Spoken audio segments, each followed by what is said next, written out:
Guys, welcome to my YouTube channel. ನಾನು ನಿಮ್ಮ ಶ್ರುತಿ ಕನ್ನಡತಿ. காலையிலேருந்து வேலை செஞ்சுட்டு பிச்சு இருக்கோம் பாருங்கள், எப்படி இருக்குன்னு பாருங்கள். ஆனாலும் காமெடி பண்ணுறது மட்டும் விட மாட்டோம்.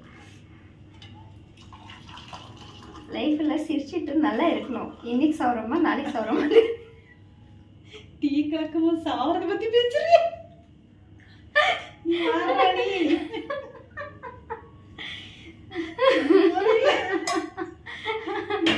சாப்பிட்டுட்டு குடிச்சிட்டு நல்லா எல்லாருக்கும் கூட பேசிட்டு நல்லா இருக்கணும்க்கா.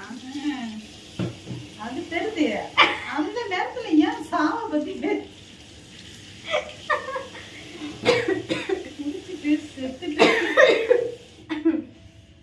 எல்லாருக்கும் பேசி பேசி தொண்டை இருக்கே அது போயிடும். ஆனால் எனக்கு சிரிச்சு சிரிச்சு தொண்டை போயிடும். பிரியாக்கா காலையில் எனக்கு ஒரு டைலாக் சொன்னாங்க தெரியுமா? என்ன அழகா இருக்கேன், இப்போ வர வர வர வர அழகா தெரியுதுன்னு அப்போ சொன்னேன். நான் டெய்லி நல்லா சிரிச்சிட்டு நிம்மதியாக இருந்தா வாழ்க்கையில் நல்லா இருக்கும். நீங்களும் சிரிச்சிட்டு இருங்க அப்படின்னு சொல்லிட்டு வந்திருக்கேன். இருங்க, நான் வெளியில காமிக்கிறேன்.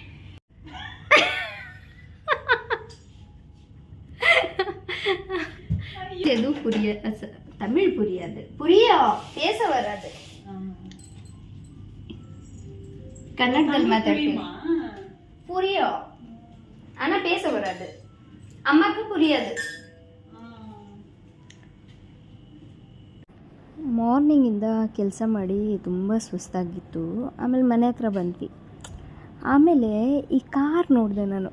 ಆ್ಯಕ್ಚುಲಿ ಲೆಕ್ಸಸ್ LM350 ಇದು. ಇದಕ್ಕೆ ಪ್ರೈಸ್ ಅದು ಒಂದು 2 crore ಇದೆ. 2 crore. ನನಗೆ ಅವಾಗ ಅನ್ನಿಸ್ತು, ನಾವು ಕಷ್ಟಪಟ್ಟು ದುಡಿಬೇಕು, ಲೈಫಲ್ಲಿ ಬದುಕಿದ್ರೆ ಹೀಗೇ ಬದುಕಬೇಕು, ಅದನ್ನು ಬಿಟ್ಟು ಇರೋ ಲೈಫ್ನ ಹಾಳು ಮಾಡ್ಕೋಬಾರ್ದು ಅಂತ. ನಿಜವಾಗ್ಲೂ ಈ ಕಾರಲ್ಲಿ ಕೂತಿದ್ದಾಗ ನನಗೆ ಅಷ್ಟು ಖುಷಿ ಆಗ್ತಿತ್ತು. ಅಂದರೆ ಲೈಫಲ್ಲಿ ದುಡಿಬೇಕು, ಜೀವನ ಸಕ್ಸಸ್ಫುಲ್ಲಾಗಿ ಜೀವನ ಮಾಡಬೇಕು ಅಂತ. ಕಷ್ಟಪಟ್ಟರೆ ದುಡಿದ್ರೆ ದೇವ್ರು ನಮ್ಮನ್ನು ಕಾಪಾಡೇ